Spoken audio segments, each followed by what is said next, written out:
Good morning everybody. Today is day number 7. I can't remember how many kilometres I'm in now, but it's quite far. 22k walk today. I'm in Hampstead Park. I've only done 6, so I'm cracking on. Today's topic is about using the brake against the biting point. Something that was installed in me by a certain Tony Hart, who taught me to drive. I also worked for him for 6 years. So shout out to him, great instructor, good mate of mine. He always installed that if you stop, don't bring the clutch up whilst you're still holding the brake, because when you let go of the brake, you catapult forwards. I see a lot of people, instead of using clutch control, in other words, a little bit of gas, find the biting point and then control the clutch up and down tiny amounts.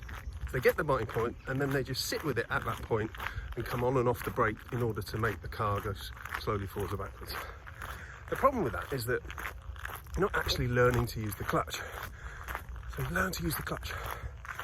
I liken it to my pupils that it's a bit like if your bedroom's really hot and the radiator's up full heat. Don't get an air conditioning unit to cool the room down. Just turn the radiator down. In other words, if you're moving far too far forwards or backwards, if in reverse, lower the clutch. You don't need to bring your big brother in to sort it out. Just lower the clutch a bit.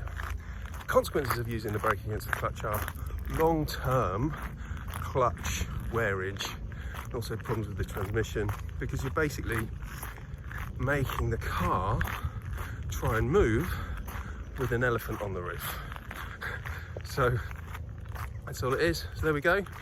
Today, again, as always, I'd like to shout out my friend Joe, Old Boys Training. He's trying to cover 8,000 kilometres in distance, 100,000 metres in elevation.